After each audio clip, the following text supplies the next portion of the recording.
하나님의 말씀은 창세기 28장 14절에서 22절입니다. 받들어 읽습니다. 내 씨는 땅의 티끌같이 될 것이며 너는 서쪽과 동쪽과 북쪽과 남쪽까지 멀리 퍼지리라. 땅의 모든 족속들이 너와 내 씨 안에서 복을 받으리라. 보라, 내가 너와 함께 있어 내가 어디로 가든지 모든 곳에서 너를 지키며 너를 다시 이 땅으로 데려오리니 내가 네게 말한 바를 이룰 때까지 내가 너를 떠나지 아니할 것이라 하시더라. 야곱이 잠에서 깨어 말하기를 진정으로 주께서 이곳에 계시는데 내가 알지 못하였도다 하며 그가 두려워하며 말하기를 이곳이 얼마나 무서운 곳인가. 이곳은 다름 아닌 바로 하나님의 전이니 이곳은 하늘의 문이라 하였더라. 야곱이 아침에 일찍 일어나서 자기가 베개로 삼았던 그 돌을 들어 기둥으로 세우고 그 위에다 기름을 붓고 그곳의 이름을 베들이라 불렀더니 그 성읍의 이름이 처음에는 루스라고 불렸더라.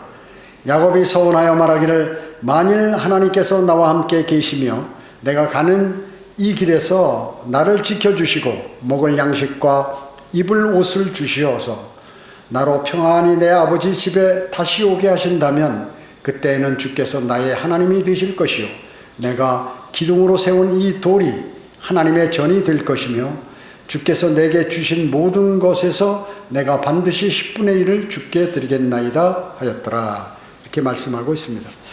오늘 말씀 제목은 내가 너와 함께 있어 너를 지키리라, 이런 제목으로 말씀을 드리겠습니다. 우리의 인생의 삶은 험난합니다. 즐거움과 기쁨보다는 험난한 길들이 더 많다는 것이죠. 불안과 공포, 시련과 어려움, 질병, 그리고 고통, 가족 간의 어려움, 사업의 실패, 믿음의 황폐함 등 많은 것들이 이루 말할 수 없는 사건과 일들이 우리 주변에 벌어지고 있고 우리 자신도 그런 것과 무관하지 않다는 것입니다. 인간은 어떻게 보면 미물이라고 볼 수 있죠. 욥기 25장 6절에서는 벌레인 사람아 이렇게 해요. 우리 사람이 벌레로 얘기하는 것이죠. 그리고 이사야 41장 14절에는 너 벌레 야곱아 이랬습니다. 너 벌레 야곱아, 이스라엘을 얘기하는 거죠. 우리 한국의 이런 말에도 벌레만도 못한 인간이다. 인간이 벌레만도 못하다. 뭐 이런 말씀이 있어요. 그렇죠? 실제 그런 것 같아요. 벌레는 여기 한 10층에서 벌레가 떨어져도 안 죽는데 사람은 떨어지면 즉사하거든요. 사실 벌레만도 못합니다. 그뿐만 아니라 여러 가지 자연에 순응한다든지 하나님의 뜻에 순응하는 면에서 인간들이 훨씬 더 짐승이나 벌레보다 뒤떨어진다 하는 것을 알 수 있어요. 자신이 대단한 사람이라고 생각함으로 인생이 피곤하고 어려움이 많이 발생을 하게 됩니다. 우리에게는 주님이 꼭 필요하며 그리고 주님의 인도하심을 받는 것이 매우 중요하다는 것이죠. 자, 그러면 첫째로 하나님의 약속에 대한 신뢰를 포기한 자입니다. 하나님의 약속에 대한 신뢰를 포기한 자. 야곱을 쭉 우리가 이렇게 봐오면 인간적인 방법으로 삶을 살아가고 있다 하는 것을 알 수 있습니다. 사실은. 왜? 거짓말하고 타락한 상황 안에서 약속이 주어졌다는 것이죠. 여기 14절에 보면 오늘 본문 내 씨는 땅의 티끌같이 될 것이며 너는 서쪽과 동쪽과 북쪽과 남쪽까지 널까지 멀리 퍼지리라. 땅의 모든 족속들이 너와 내 씨 안에서 복을 받으리라. 이렇게 말씀하고 계세요. 자, 실제 이때까지 야곱의 움직임은 그 삶이 약간 인간적인 방법, 자기의 꾀를 쓰고 하는 이런 방법으로 살아왔다는 것이죠. 또 하나님 면에서 보면 그러한 삶이 타락한 상황에서 이러한 약속이 주어졌습니다. 야곱은 현재 하나님의 약속에 대한 신뢰는 포기해버렸죠.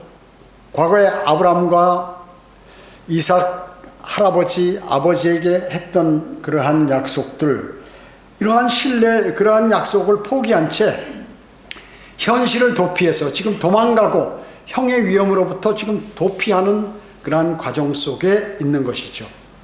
즉 잘못된 방향으로 그는 지금 현재 가고 있는 것입니다.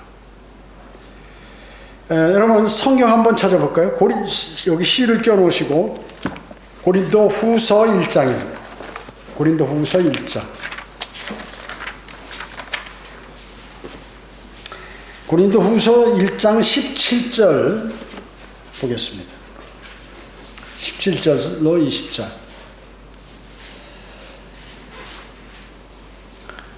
그러므로 이 일을 계획함에 있어서 정녕 내가 경솔히 행하겠느냐 아니면 내가 계획을 세울 때 육신을 따라 세웠겠느냐 그리하여 예나 아니요 하는 일이 내게 있어야 하겠느냐.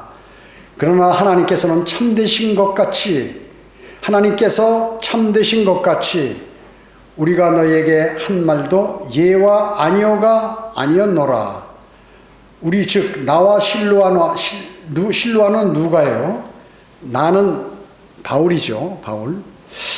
나와 실로아노와 디모데가 너희 가운데에서 전파한 하나님의 아들 예수 그리스도는 예와 아니요가 아니라 그분 안에는 예만 있었느니라. 그분 안에 있는 하나님의 모든 약속은, 여기 하나님의 모든 약속, 예수 그리스도 안에 있는 하나님의 모든 약속은 예가 되기에 우리는 그분 안에서 아멘하고 하나님께 영광을 돌리노라. 이렇게 말씀하셨습니다.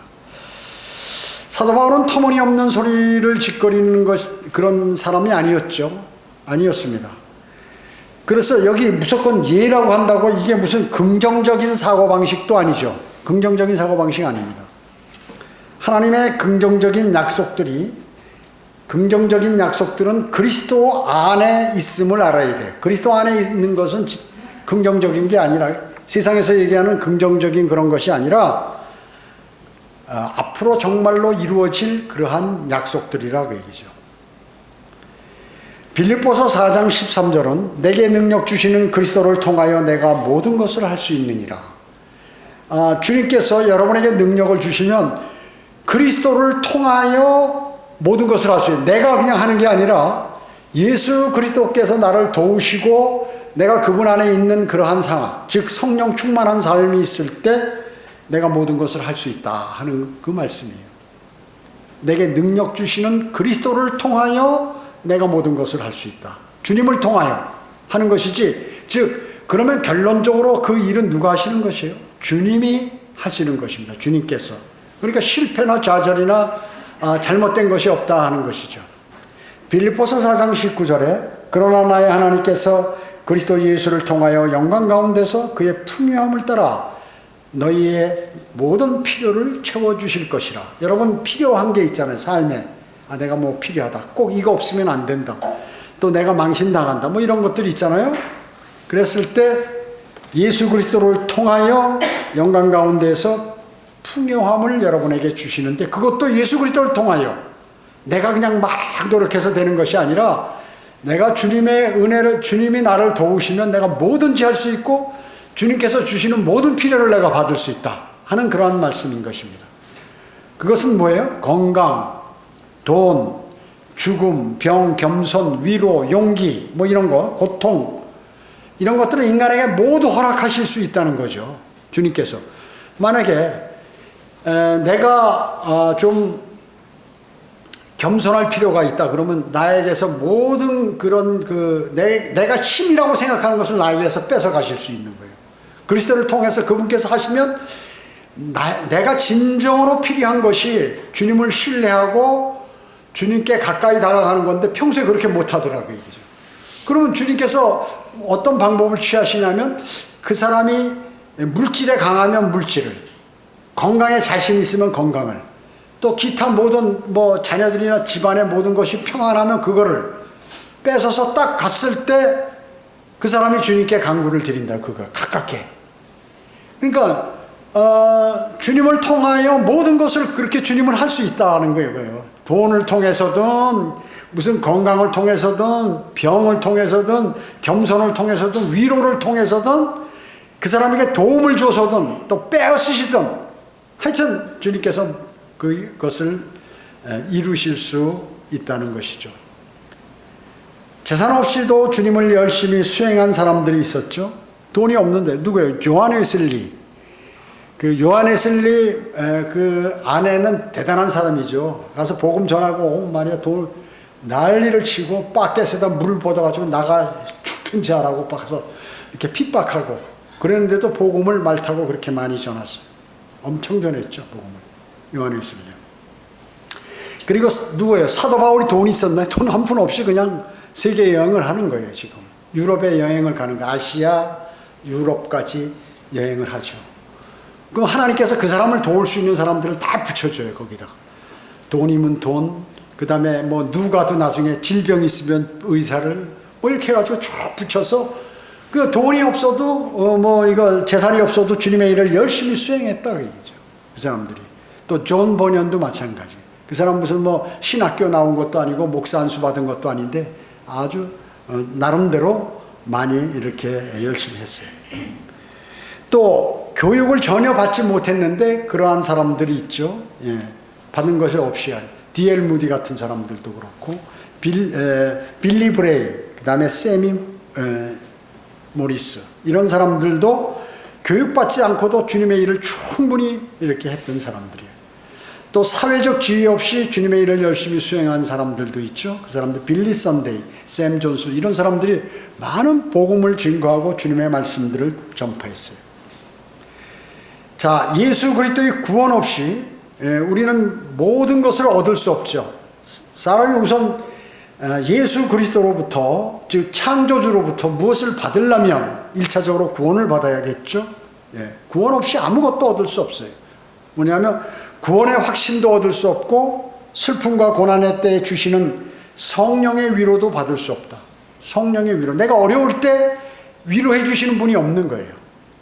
그리고 적절한 시간에 적절한 방법으로 행할 수 있는 하나님의 지혜를 얻을 수 없다. 그리스도인이 말이죠. 하나님의 지혜를 받아야 돼요. 그래야 여러 가지 어려움으로부터 탈피할 수 있다는 것이죠. 미리 사전에. 자, 두 번째, 내가 너와 함께 있겠다라고 말씀하셨습니다. 여기 15절에 보면 창세기로 다시 가세요. 보라, 내가 너와 함께 있어. 내가 어디로 가든지 모든 곳에서 너를 지키며 너를 다시 이 땅으로 데려오리니 내가 내게 말한 바를 이룰 때까지 내가 너를 떠나지 아니할 것이라 하시더라. 야, 이런 말씀을 들으면 얼마나 뿌듯하겠어요. 창조주가 모든 것을 할 수 있으신 분이 내가 너와 함께 하겠다. 네가 어디 가든지 내가 너를 지키겠다. 이렇게 말씀하시잖아요. 보라, 내가 너와 함께 있어. 함께 있다. 우리 지금 그리스도인들은 뭐예요? 지금 그 당시 구약 성도들은 어떻게 해요? 함께 성령께서 그냥 떠나면 끝나는 거 아니에요? 우리는 어때요? 무조건 들어와 계시는 거예요. 함께 있어요. 사실 구원받은 그리스도인 안에는 주님께서 함께 계신단 말이죠. 내 안에 들어와 계세요. 아주 절대 나가지 않으시고 들어와 계신단 말이에요. 더 쉽겠죠. 우리는 모세가 여호수아에게 책임을 맡기는 거예요. 한 나라를 경영한다는 게, 특히 하나님의 백성들을 경영하는 게, 운영하고 또 통치하는 게 얼마나 힘든 줄 아세요? 힘들겠죠. 왜냐? 그 사람들은 육신적인 사람들이고 하나님이 원하는 것과 그 백성들이 원하는 것과는 어마어마한 괴리가 있어요. 어마어마한 차이가 있다는 말씀이죠. 근데 그 사이에서 그 일을 한다는 것은 보통 어려운 게 아니에요. 그런데 그 일을 이제 모세는 어떻게 됐습니까? 이집트에서 많은 지식들을 배운 사람이에요. 왕궁의 세계 최고의 지식을 배운 사람이 모세예요. 하나님께서 그 사람을 쓰셔서 모세오경을 하도록 그렇게 하셨죠. 그리고 이제 광야에 가서 어떻게 40년간 목동 생활을 했어요. 그러니까 자연의 섭리라든지 하나님의 인도하심, 이 목동이라는 것은 어때요? 밖에 나가서 이 양들을 치고 하는데 이 기후가 대단히 중요해요. 하나님께서 계속 비를 내리시면 어떻게? 풀이 안 자라잖아요. 풀이 안 자라 햇볕을 못 보니까 다 썩어버리죠. 나중에 너무 많이 오면. 그러면 짐승들이 먹을 게 없잖아요. 짐승들이 먹을 게 없으면 양들에도 소득이 나오나요? 사람도 먹을 게 없죠. 계속해서 햇볕만 내리쬐면 가뭄이 되면 어떻게? 다 말라 죽어버리죠. 그러니까 이 내 뜻대로 되는 게 아니다. 이 세상이라는 게 아는 거예요. 들판에서 농사를 지은 사람은 자신이 아무리 열심히 잘한다고 되는 게 아니에요. 하나님께서 이 기후를 촉촉하게 만들어 놓으셔야 풍년이 되는 것이지, 내가 아무리 농사를 열심히 잘 짓는다고 되는 것이 아니다. 그렇기 때문에 농부들이 사실은 주님의 인도하심을 받기에 가장 좋은 직업이에요, 사실은. 그래서 40년 동안 그 일을 했단 말이죠.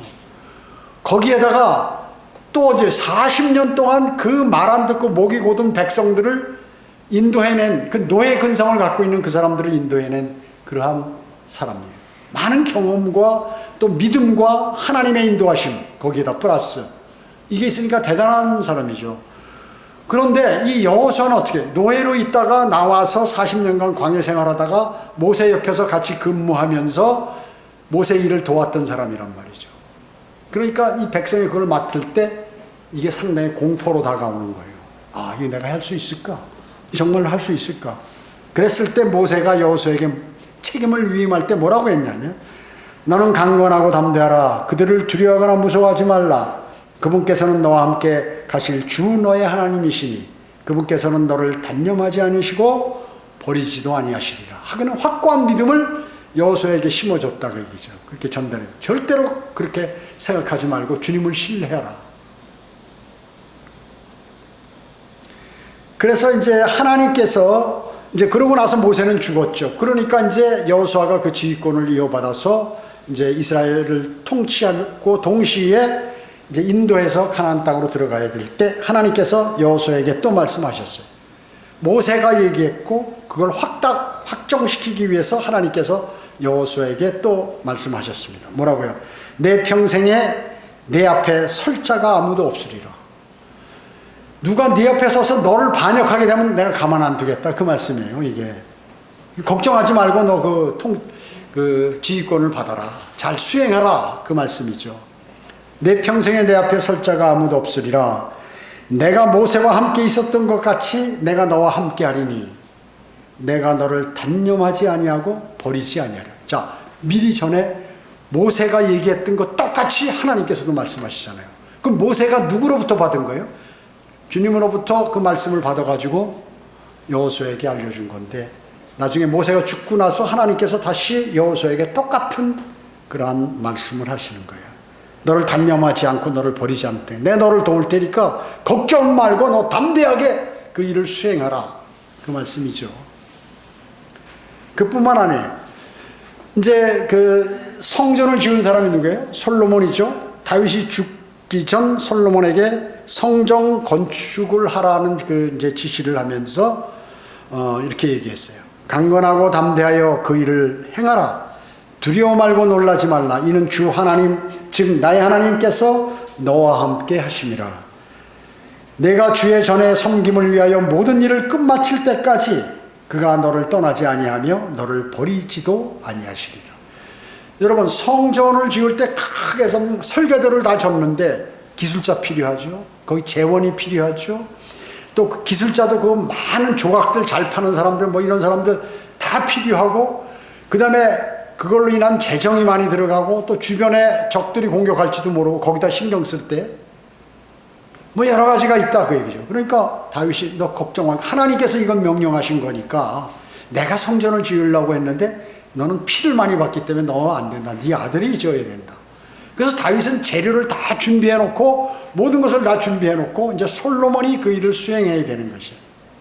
그러면 이게 하나님의 일 아니에요. 하나님의 일이니까 어떻게, 무슨 뭐의 공격이 있겠어요? 마귀의 공격이 있다, 그 얘기죠. 여기 사람의 공격만을 얘기하는 게 아니에요. 마귀가 공격할 때는 사람이 막을 수가 없어요. 웬만해서 주님의 능력을 빌리지 않고 막을 수가 없다는 거죠. 그러니까 걱정하지 말라. 나의 하나님, 나와 함께 하신 그 하나님이 너와 함께 하시다. 또 성전을 다 마칠 때까지, 다 짓고 봉헌식을 할 때까지 주님께서 너와 함께 할 테니까 담대하게 그거 일을 수행해라. 그 일을 아주 잘 정성껏 잘 지어서 주님께 드려라 하는 그 말씀이죠. 또 이 시련에 처해 은혜를 필요로 하는 그리스도인들에게 그 인용된 그러한 말씀들이 있죠. 히브리서 13장 5절에서 7절을 보면, 너의 생활 방식에 탐욕이 없도록 하고 현재 가진 것들로 만족하라. 이는 그가 말씀하시기를 내가 너를 떠나지 아니하고 너를 버리지 아니하리라고 하셨습니다. 그러므로 우리는 담대히 말하기를 주는 나를 돕는 분이시니 사람이 내게 무엇을 하든지 내가 두려워하지 아니하리로다 하노라. 하나님의 말씀을 너희에게 들려주고 너희를 다스리는 자들을 기억하고 그들의 행실의 결과를 관찰하여 그들의 믿음을 따르라. 이렇게 말씀하고 있어요. 자, 주님께서 너희가 주님을 신뢰하면 절대 주님께서 떠나지 않고 너희들을 도우실 것이다. 단 한 가지 거기에 있는데 생활 방식에서 탐욕이 없도록 해라. 탐욕이 있으면 어때요? 탐욕이 우상숭배 아니에요. 그러니까 내가 좋아하는 것에 마음을 탁 쏠려버리면 마음이 하나님께 주님께 속해야 되는데 뺏겨버리니까 그것만 안 하면 내가 너를 버리지 않고 너를 돕겠다. 이렇게 말씀하는 것이에요. 그 다음에 너에게 말씀을 전해 들려주는 사람들 누구예요? 선지자나 교사나 목사나 이런 사람들. 말 들려주는 너희를 다스리는 자들을 기억하고 영적인 다스림이죠. 영적 치리. 기억하고 그들의 행실의 결과를 관찰하여 그들의 믿음을 따르라. 그 사람이 어떤 믿음을 가졌는지 자세히 보고 너도 그렇게 따라서 그렇게 하라. 그 말씀이 이런 것이에요. 그 사람이 어려웠을 때 어떻게 했고 그 사람이 주님을 어떻게 신뢰했고 그 사람이 주님을 어떻게 증거하고 그 사람이 무엇을 하나님의 말씀을 어떻게 신뢰하라고 했는지 그걸 그대로 하라고 얘기죠. 그대로 하라고. 신약적으로 보면 주님께서는 너희 안에 있고 너희는 나의 일부라고 이렇게 말씀하는 거예요. 왜냐? 예수 그리스도 안에 우리가 있잖아요. 구원받으면. 그렇기 때문에 걱정하지 마라. 너의 삶에 단 한 가지 주님을 신뢰하고 네 마음의 탐욕을 버리고 주님을 따르라고 얘기죠. 그러면 주님께서 인도하시겠다는 것이에요. 어디로 가든지 여러분도 지켜주시겠다는 그러한 말씀이 여기 내포되어 있는 것입니다. 여기 창세기 28장 15절에 모든 곳에서 너를 지키겠다. 모든 곳에서요. 여러분이 직장 생활을 하던 사업을 하던 가정에 있던 아니면 여러분이 무슨 취미 생활을 하던 뭘 하던 그곳에서 지키시겠다. 여러분의 삶을 돌아보세요. 여러분의 삶에 하나님께서 여러분에게 얼마나 도움을 주셨는지. 저는 가만히 생각해 보니까 과거에 제가 교회는 다녔지만 구원받지 못했거든요. 43년 동안 교회 다니면서 구원받지 않았어요. 교회만 다녔어요. 근데 그 당시에도 기도라는 것을 기도를 드리면 주님께서 들어주신다는 그런 생각은 있었어요. 그래서 가장 평소에는 기도 잘 안 하다가 어려운 일이 당할 때는 주님께 너무 간절하게 기도드렸어요. 그런데 제 경험한 바에 의하면 구원받지 않아서도 그렇게 간절히 기도를 드렸을 때 단 한 개도 안 들어주신 게 없어요. 지금 가만히 생각해 보니까 그런 것이에요. 주님은 구원받지 않은 사람도 피조물이기 때문에 그 사람이 구원을 안 받았지만 몰라서 주님을 영접하지 못해. 누가 안 알려주고 성경도 그 내용을 모르고 그러니까 몰랐을 것이지 그냥 주님을 그렇게 찾고 외치는데 외면하지 않는다 하는 것을 제가 거기서 알았어요. 제가 그거 알았어요. 그러니까 제가 전에도 한번 말씀드린 적이 있는데 그 중고등학생 이렇게 교육하는데 제가 그 얘기를 한번 한 적이 있어요. 고등학교 2학년 때 내가 중앙고등학교 다니는 친구가 이제 회장하고 내가 이제 총무를 했는데 저는 그때 막 운동하고 성격이 이렇게 좀 활달하고 그런 스타일이고 그 회장은 아주 얌전하고 이런 친구예요. 근데 이제 제가 고등학교 2학년인데 그 당시에는 이제 제도권 교회니까 장로교회니까 문학작품 낭독회가 있었어요. 광화문에 세문안교회에서 상당히 오래됐고 컸죠. 그 교회가. 그래서 이제 거기서 문학작품 낭독 각 교회별로 교회대항.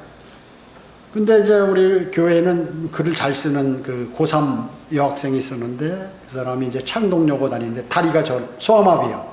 날 때부터. 근데 글을 그렇게 잘 써요. 그렇게 시라든지 무슨 이렇게.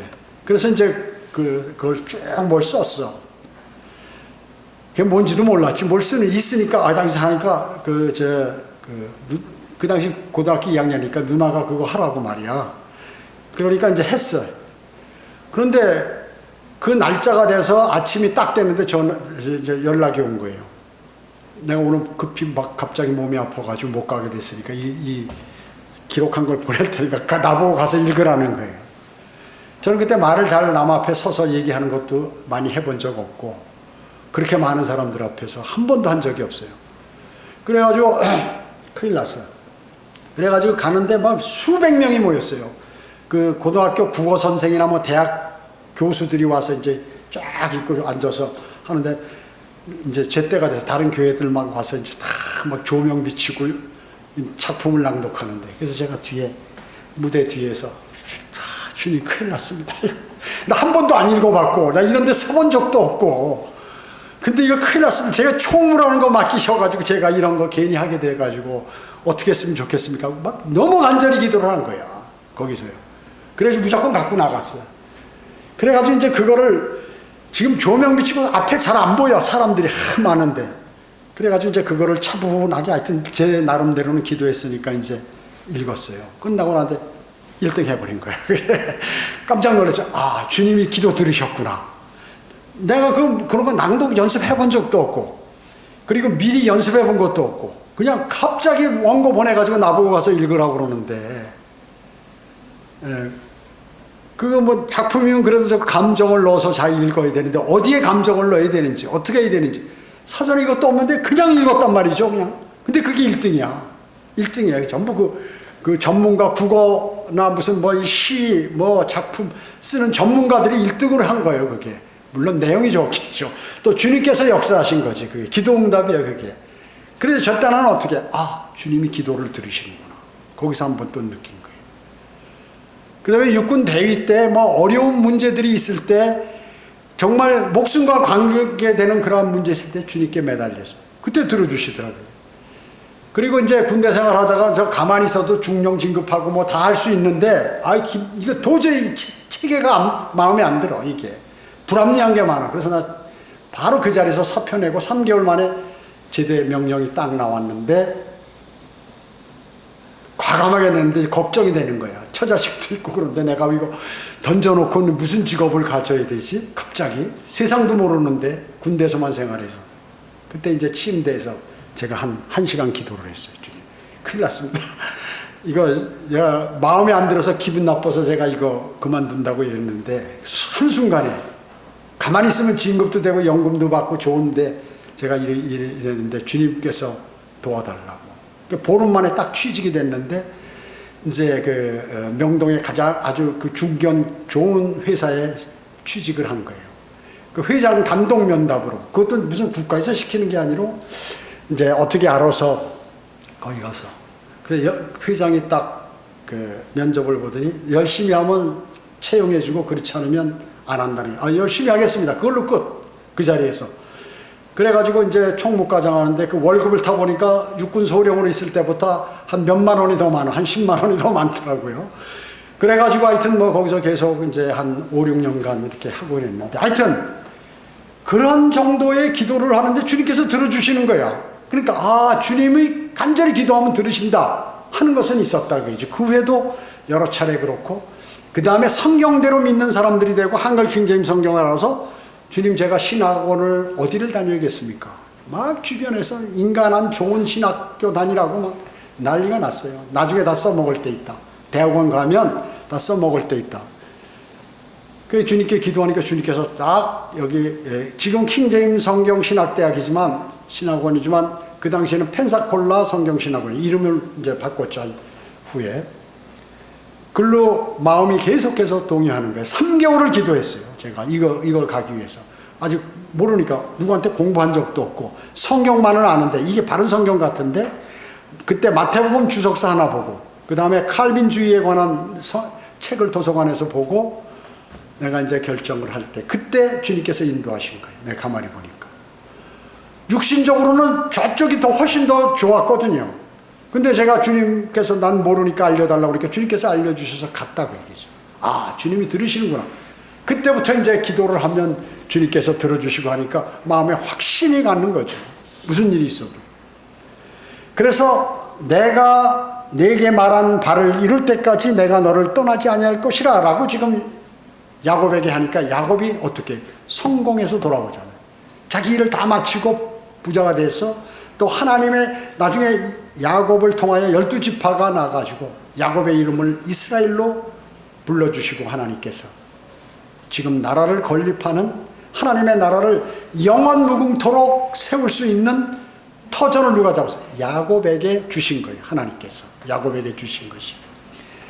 그가 비록 장자권을 파축한 그릇에 해가지고 강교역에서 뺐고 아버지의 축복을 그냥 형으로 변장해가지고 속여가지고 받았다 하더라도 하나님께서는 그 아브라함과 이삭에게 약속했던 그 약속을 연이어서 그에게 줘서 그렇게 하도록 하셨다 그 말씀이죠. 그리스도인들에게 영적으로 적용하는데 이것은 그리스도인이 33세 죄 없는 남자의 썩지 않는 영광스러운 몸으로 변모될 때까지 주님께서 지키시겠다 하는 것이에요. 주님께서 우리를 떠나지 않으시겠다는 것이죠. 그리스도의 심판석 인도해 줄 때까지. 그러니까 안심하라. 그리스도에게 안심하라 그 얘기죠. 너만 잘하면 너의 마음만 안 바꾸면 내가 그렇게 하겠다는 것이죠. 여러분 대환란 가운데 있는 이스라엘의 예표 모습의 예표가 있죠. 이에 대한 예표는 뭐예요? 노아의 날이라든지 노새 날들 대환란에 관한 예. 또 욥이 고난받는 거. 욥이 42장이죠. 욥기가 42달 3년 후 3년 반 고통받는 거죠. 욥의 고향이 어디예요? 거기 그 지역이라고 고통받. 이 유대인들이 피신할 그러한 지역이고. 자, 이집트의 질병들 이런 것도 마찬가지로 대환란의 예표입니다. 또 다니엘의 때 판모섬에서 고통받는 그러한 요한, 그리고 요한에게 대환란에 관해서 예수 그리스도께서 계시를 주신 것 모두 마찬가지입니다. 또 이스라엘에 대한 회복의 예표들이 있죠. 여호수아의 정복이라든지 또 솔로몬의 통치, 그리고 예수 그리스도의 산상설교 이러한 내용들이 이스라엘에 대한 회복에 대한 예표들이다 하는 것이죠. 세 번째, 자신이 성령의 전임을, 즉 성전임을 몰랐다 그 얘기죠. 누가? 야곱이요. 그 옆에 바로 우리 그리스도인도 자신이 성령의 전인지를 모르면 심각한 것이죠. 여기 16절 보겠습니다. 본문 16절. 야곱이 잠에서 깨어 말하기를 진정 주께서 이곳에 계시는데 내가 알지 못했도다. 자, 주님이 바로 옆에 계신데 그걸 몰랐던 거죠. 주님이 여러분 안에 계셨는데 여러분 주님이 멀리 있는 줄 아는. 그가 두려워하며 말하기를 이곳은 얼마나 무서운 곳인가. 이곳은 다름 아닌 바로 하나님의 전이니 이것은 하늘의 문이라 하였더라. 야곱이 아침에 일찍 일어나서 자기가 베개로 삼았던 그 돌을 들어 기둥으로 세우고 그 위에다 기름을 붓고 그곳의 이름을 베델이라 불렀더니 그 성읍의 이름이 처음에는 루스라고 불렀더라. 이렇게 말씀하고 있습니다. 주님께서는 세상에 계셨지만 세상은 그분을 알지 못했어요. 자, 지금 야곱 바로 옆에 주님께서 그를 보호하고 계시는데 그걸 몰랐다는 거죠, 본인이요. 그분은 성전에 계셨지만 세상은 그분을 알지 못했죠. 성전에 계셨지만 알지 못했어요. 심지어 주님께서는 믿는 자들의 몸 안에, 우리 그리스도인의 몸 안에 계신데도 그 사실을 모르는 믿는 사람들이 많이 있다는 것이죠. 하나님께서 내 안에 계신다. 이걸 나와 함께 하시는구나. 내가 움직이는 대로 주님도 같이 가시는구나. 이걸 모르는 사람이 너무 많다는 거죠. 고린도전서 6장 19절은 또한 너희 몸은 너희가 하나님으로부터 받은 바 너희 안에 계신 성령의 전인 것을 알지 못하느냐. 너희는 너희 자신의 것이 아니니라. 성전이 누구 거예요? 하나님께서 계신 곳이 성전이죠. 그래서 하나님 거예요. 여러분은 여러분께 아니에요. 주님의 전이란 말이에요. 하나님 거란 말이죠. 하나님께서 무소부재하시죠. 하나님께서는 어느 곳이나 다 계신 것이에요. 여러분이 집에 계시면 하나님께서 거기 계세요. 여러분이 교회에 계시면 여러분이 여기 하나님께서 여기 계신 것이에요. 여러분이 식당에 가 있으면 하나님께서 거기 가신 거예요. 이발소 가고 미장원 가면 하나님께서 거기 계신 것이에요. 여러분이 주유소 기름 넣을 때 거기 옆에 계신 것이에요. 여러분이 운전하고 갈 때 거기 계세요. 그래서 계속해서 여러분이 주님과 함께 움직이고 있다는 사실을 여러분 감지해야 돼요. 아셔야 된다. 알지 못하면 어떻게 도움을 못 받는 거죠. 그분의 보호하심을 못 받는 거죠. 불안해하는 거죠. 불안해하는 거죠. 이것을 모르는 사람이 너무나 많다는 것이죠. 그리스도인 가운데에도. 여기 17절에 보면 이곳이 얼마나 무서운 곳인가 이렇게 말씀하고 있습니다. 얼마나 무서운 곳인가. 주님께서 딱 나타나잖아요. 이거 주님의 임재라고. 주님이 나타나면 사람들은 어떻게 해요? 사람들은 두려워하고 무서워해. 주님이 나타나. 왜? 옛날부터 그랬어요. 그래서 하나님을 본 사람은 다 그 자리에서 직사하는 거예요. 그러니까 하나님 근처에 갈 수가 없어. 그 대리자를 누구 세운 거예요? 대제사장을 세운 거예요. 그러니까 모세가 40일간 주님과 교제하고 시내에서 내려왔는데 모세의 얼굴을 볼 수가 없어. 빛나니까. 마찬가지로 하나님을 본 사람들은 다 직사하는 거예요. 그래서. 그러니까 하나님이 그렇게 두렵고 무서운 존재예요. 하나님의 임재. 막 떨게 만든다고 사람을. 그래서 구약은 주님이 나타나시면 전부 벌벌 떨었다 그 얘기죠. 그리고 될 수 있으면 하나님을 보지 않으려고 그러는 것이. 않으려고. 하나님 이름조차 제대로 부르지 못해서 무서워서. 그래서 이곳은 다름 아닌 바로 하나님의 전이니 이곳은 하나님의 문이라 이랬어요. 그런데 하나님이 지금 그 무서운 문이 옆에 계신다. 이 돌을 야곱이 이제 그 베개로 했던 큰 돌 있잖아요. 그거를 이제 기둥 사람들 이것을 보통 세상 사람들이 야곱의 기둥이라고 그래. 보통 종교인들이요. 야곱의 기둥. 그런데 이 야곱의 기둥을 여러분 어때? 그 절에 가면 석가모니 뭐 발톱 있다, 머리카락 있다, 뭐 이런 거 얘기하잖아요. 그러면 거기 사람들이 벌떼처럼 몰려드니까 똑같은 방법으로 영국 런던에 가면은 웨스트민스터 사원에 이 돌이 이게 야곱의 돌이라는 거예요. 거짓 돌멩이지 그거 만든 거지 사람이요. 그래서 영국 왕이나 여왕들이 자기의 왕관을 거기다 딱 올려놔.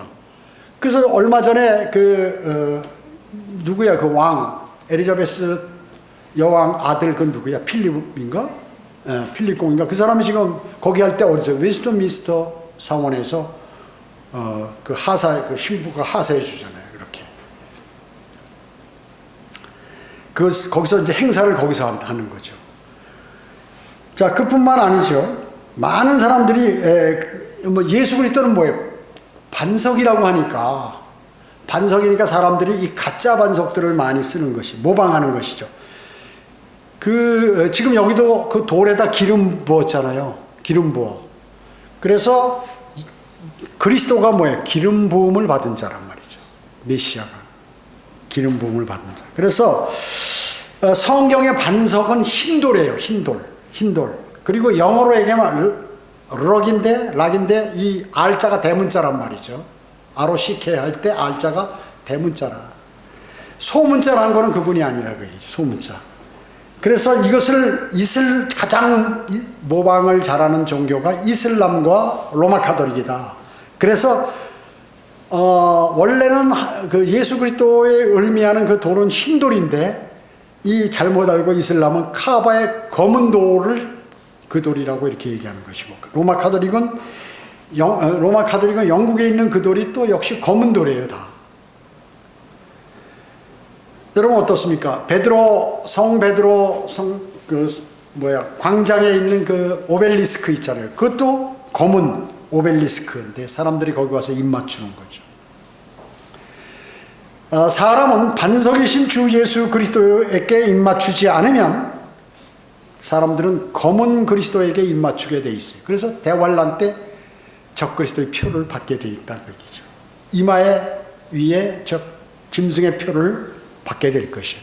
그렇기 때문에 모든 사람은 주 예수 그리스도에게 입 맞춰야 된다. 그분을 받아들여야 된다.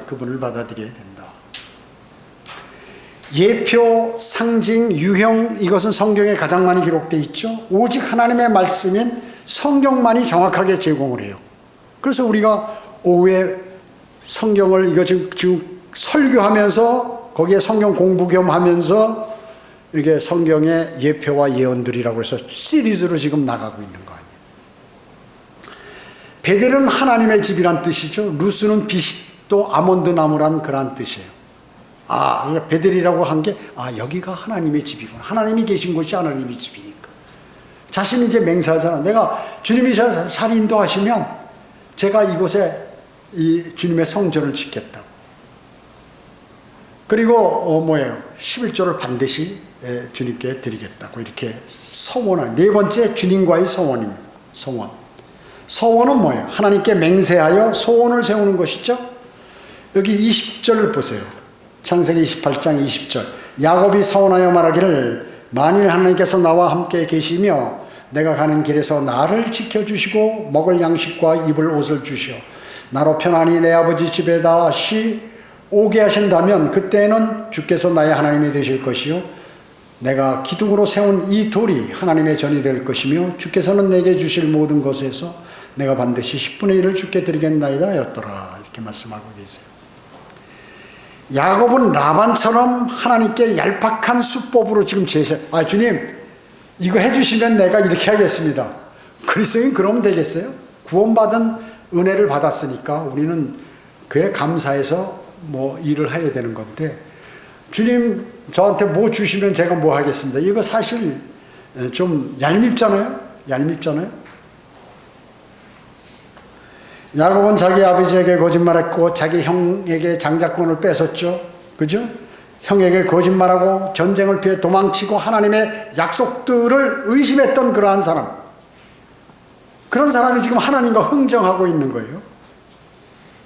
그에 제안은 하나님께서 이것을 나를 위해서 이렇게 해주시면 저도 주님을 위해서 이것을 드리겠습니다. 이런 제안이죠. 22절에 10분의 1을 주께 드리겠나이다. 창세기 14장 20절에 아브라함에 이어서 두 번째 11조에 대한 언급이 여기 나오는데, 이번 11조는 구체적인 장소인 베델과 그리고 연관된다. 베델과 연관된다 하는 것입니다. 자, 14장에 아브라함이 얘기했던 그 11조는 뭐예요? 이방인 제사장의 생계와 관련된 것이고, 여기 창세기 이후에 일어난 그 11조는 뭐예요? 유대의 제사장의 생계의 부양과 관계되는 그러한 11조이죠. 야곱은 이후 창세기 35장에서 하나님의 집에 관한 교훈을 받아요. 자, 야곱이 잘 되니까 이 맹세를 잊어버렸어요. 이 서원한 거 잊어버려요. 그러다가 어떻게 됩니까? 자식들이 속색이는 거야, 이제. 그러니까 그 생각이 버떡 났어. 야, 우리 모두 베델로 가자. 베델에 가서 이제 맹세를 하고. 그때 이제 그 생각이 나. 아차, 내가 주님께 이런 서원을 했는데 내가 이거 지키지 못했구나. 내가 이런 정신으로 사니까 마귀가 나에게 이렇게 공격을 해서 자식들이 이런 일들이 벌어지고 그랬구나 하면서 이제 글로 가게 된 거죠. 집을 세우시는 분은 이 집보다 이제 그 교훈을 배우게 돼요. 그래서 집을 세우시는 분이 누구예요? 하나님이시죠? 그 세우시는 그 하나님이 그 세우신 집보다 더 중요하다. 그 성전보다 더 중요하다. 집보다 하나님이 더 중요하다는 것이에요. 우리는 어때요? 우리가 성전이죠? 이게 하나님의 집이란 말씀이죠, 성전이. 그래서 우리는 우리 자신이 우리 집을, 이 성전을 세우기 위해서 성경을 공부하고 기도하고 믿음 생활하고 하는데 이런 것을 하나님보다 더 중요하게 생각하는 거죠. 잘못된 것이. 하나님이 더 중요하죠, 하나님이. 하나님의 집보다는 거기 계신 하나님께서 더 중요한 것이다.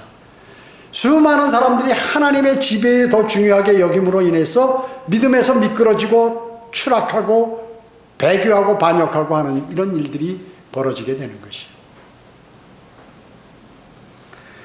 우리는 하나님의 집을 세우는 동안에 하나님을 잊어버릴 수가 있어요. 정말로 하나님의 집 세운다는 목적, 내가 뭔가 내가 잘 돼야지, 다 믿음을 키워야지, 영적으로 성장해야지, 이런 데 하다 보니까 주님을 잃어버릴 때가 많이 있다는 것이죠. 그래서 주님하고 교제도 하지 않고 주님을 높이는 일을 내가 잊어버리게 되어버린다 하는 것이에요. 하나님을 잊어버리고 신전을 짓고 성벽을 이스라엘 백성들이 세웠잖아요. 하나님께서 그걸 다 불태워버렸어요. 이런 거 쓸모없어. 이게 중요한 게 아니야. 사람들이 형식적인 믿음을 갖고 있더라고요. 이게죠. 그러니까 하나님께서 그걸 다 불살라버렸어요. 이방 민족들을 불러가지고. 우리는 하나님의 집에서 하나님을 몰아낼 수도 있다는 것이죠. 대단해요. 여러분, 하나님이 이 안에 계신데 하나님께서 들어와 있지 않은 사람처럼 살 수가 있다는 거죠. 이게 대단히 위험하다. 하나님을 몰아낼 수도 있고 파괴시켜 버릴 수도 있다는 것이죠. 하나님의 성전인 그리스도인들도 멸망을, 그렇기 때문에 멸망을 당할 수 있다는 거죠. 구원받은 그리스도인도 멸망을 당했어요. 그 멸망이 뭐예요? 죽음이다. 죽음. 육체적인 죽음이다. 그 얘기죠. 그렇기 때문에 우리 이 성전에 들어와 계신 그 하나님을 내 마음의 보좌에 모셔가지고 그분을 중요하게 생각하는데, 내가 어떻게 이 성전을 잘 만들어 볼까, 치장해 볼까 해가지고 형식적으로 막 성경을 많이 공부하고 막 이러면 될 것 줄 알고 있는데, 공부하는 목적이 뭐예요? 주님을 높이기 위해서 우리가 공부를 하는 거 아니에요. 그래서 주님은 주님하고 교제도 없고 아무것도 없고 이것만 냅다 공부해가지고 뭔가 남에게 실력 발휘 한번 해보려고 이렇게 하면 주님하고는 멀어지게 된다는 것이에요. 성경에 가르치는 한 가지 교훈, 그거는 구원받기 위해서 눈에 보이는 그러한 종교의식이나 예배당이나 다음에 유품이나 묵주나 무슨 성전에 그 오는 것도 신뢰해서는 안 된다 그게죠. 그 로마 가톨릭은 어떻습니까? 대단히 중요하게 여기고 행사라든지 무슨 이런 그 기구들 있잖아요. 거기 이런 것들을 너무 중요하게 여긴다. 그래서 성전을 예술가들의 작품들을 여기다 다 설치해 놓고 그 성전을 치장하고 하는데 대단히 중요하게 여기고, 그걸 배워서 제도권 교회도 지금 그렇게 하고 있는 것입니다. 하나님께서는 영이시죠. 영이세요. 보이지 않으신다면 영이세요. 그렇기 때문에 그분께 경배드리는 자는 영과 진리로 경배드려야만 하리라. 경배를 드리는 것도 구원받은 영적으로 왕성한 상태, 성령 충만한 상태에서 예배를 드려야 된다. 그죠? 진리 뭐예요? 바른 진리의 말씀을 내가 묵상하고 그 말씀을 중요하게 잊어버리지 않고 받아들이고, 또 집에 가서는 시간을 내서 성경을 읽고 공부해야 된다. 길게는 못해도 바쁘니까 어느 시간을 딱 구분해서 그렇게 해야 된다는 것이죠. 야곱은 하나님께서 지키시고 언약을 보장받았죠. 하나님이 지켜주지 않으면 야곱은 벌써 죽거나 무슨 사건이 일어났죠. 그리고 언약까지 보장받았어요. 베델에서. 이는 아브라함과 이삭의 약속에 대한 신실함을 하나님께서 보이신 것입니다. 주님께서는 약속과 말씀을 지키시는 분이고 그것은 반드시 실현된다. 반드시 실현된다. 말씀을 신뢰하는 것은 그리스도인으로서 그렇기 때문에 당연하다는 겁니다. 말씀을 신뢰하지 않고 그분이 내 안에서 그냥 그 형식적인 그러한 지식이나 형식적인 일이나 이런 것만 치중하다 보면 주님에 관해서 모를 때가, 잃어버릴 때가 너무나 많이 있어요. 그래서 야곱이 그것을 여기서 깨달은 것이에요. 하나님께서 여기 계시는 거야. 내가 하나님과 내가 멀어진 생활을 했었구나 하는 것을 알게 되죠. 그때부터 어떻게 했겠어요? 무슨 어려운 일이 있으면 주님께 기도드리고 주님을 만나려고 그러고 주님의 지시를 받으려고 그러고 이렇게 했겠죠. 우리도 늘 지금은 우리는 완벽한 성경이 우리에게 주어져서 주님께 간구를 드리고, 그리고 이 내용을 우리 마음속에 새겨서 주님의 명령으로 받아들여야 하는 것입니다. 기도하겠습니다. 주님 감사합니다. 저희들 오늘 위대하신 주님의 말씀을 마음속에 담았습니다. 주님께서 우리가 야곱에게 약속하셨듯이 내가 너와 함께 있어 너를 지키겠다고 말씀하고 계십니다. 지금 야곱 때보다 현재 그리스도인들은 더 주님께서 우리 안에 들어와 계십니다. 그래서 영원히 떠나지 않으시겠다고 말씀하셨습니다. 그리고 우리를 도우시는 분이라고 말씀하셨습니다. 그 말씀을 붙들고 우리의 모든 어려움, 그러한 또 괴로움, 또 여러 가지 이해되지 않는 부분, 분노, 모든 것들을 그분과 상의하고 그분께 맡겨드림으로 위대한 역사가 일어나도록 주님 인도해 주시기 원합니다. 은혜 감사드리오며 다시 오셔서 저희를 데려가실 주 예수 그리스도의 이름으로 기도드립니다. 아멘.